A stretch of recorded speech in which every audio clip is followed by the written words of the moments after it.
Kaveh MEHRABI from Iran, and Kaveh is playing badminton and also is sport champion for peace. Kaveh, thank you very much for being here with us.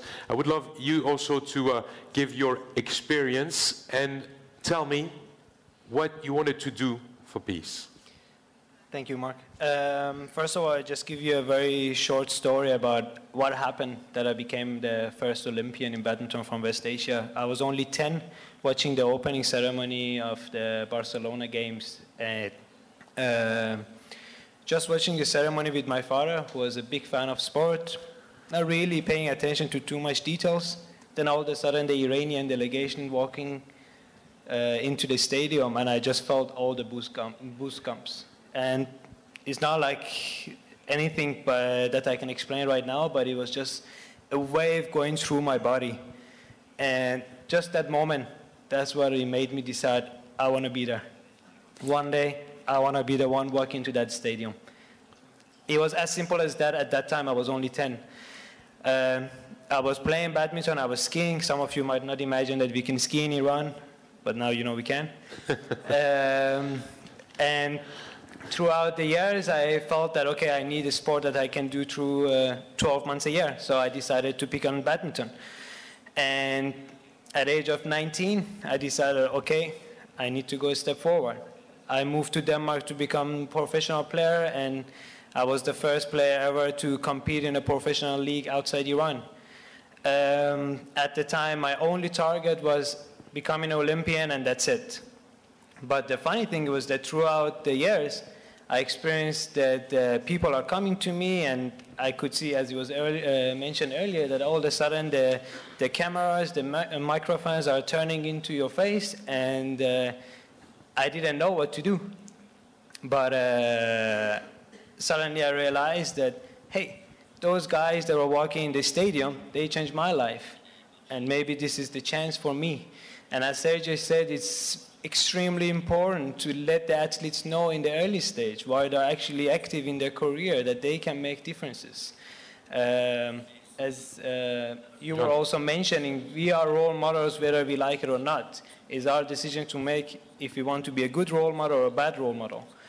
And then when it happened and I reached my goal at the Olympics in Beijing, I became the first Olympian. I could really see the opportunity to reach out to more people. And then I got elected to the Athlete Commission of the World Federation. I became the chairman of the commission. And I realized that there's too many of our athletes that they actually don't know, or maybe they don't want to know, but they simply don't realize that they are role model. And it's... As we said, sport is being selfish sometimes, so you don't open much. And John gave more example, crude example on this. But I think that's why maybe sometimes it's not easy for athletes to understand. Yeah, but it's not being easy, and maybe we can just always use the excuse that, yeah, but I don't think I can make a difference and so on. But everybody can make a difference.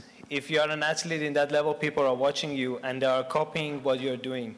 If you're doing the right thing, then hopefully you can make it. Exactly.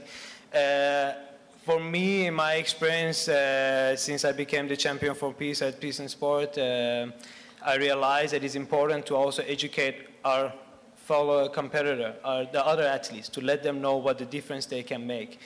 Most of them, they will come on board. Some, they will choose not to. I'm not interested to get into details why they choose not to, but there is definitely enough people who are interested. But you need to present the idea to them. You need to explain to them why they can make a difference and how they can make a difference. I mean, just a project we did in Haiti, it started with nothing. And I'm pretty sure we made a small difference, and hopefully we can continue on that. And then after we can educate our athletes, we need the governments to realize that the athletes have the power. Again, sorry to say it so directly, but it happens too much that we ignore our athletes. We ignore that they have a voice. We ignore that they can reach to people, as Sergey said, possibly even easier than the politician.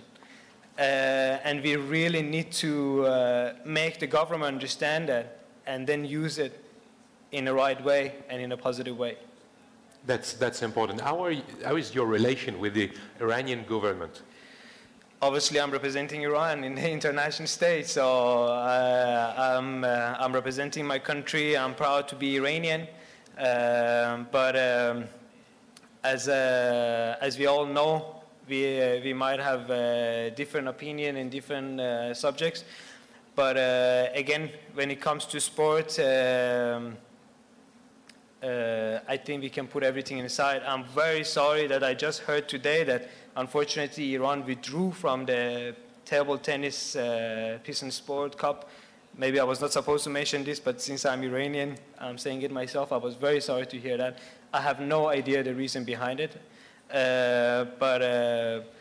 But there's still some difficulties, maybe sometimes, also to bring sportsmen to be spokesmen. Yes, coming from the region and then living in Europe for 10 years and experiencing sport in different level, I think sometimes the miscommunication is a big problem, misunderstanding, and that's why the organizations such as Peace and Sport, when they take action like this, it can break some of the walls and hopefully all the walls. When we can explain to them in details why we are there. We are not there to influence the power. We are there to make a better world for the children. Again, yesterday was mentioned that the future, the young generation are not the future, they are the present. And let's make the future together. Exactly. I think that was a very powerful sentence, and the government needs to realize that, and when organizations like Peace and Sport are approaching them, I think they can really break down the walls. So you agree you will be stronger together as a club of champions? Definitely. To do your own project? We are definitely stronger together. The ones that have realized their responsibility, we need to reach out to the other athletes. It is part of our responsibility to also reach out to more athletes and gather more athletes together, because it is a huge force.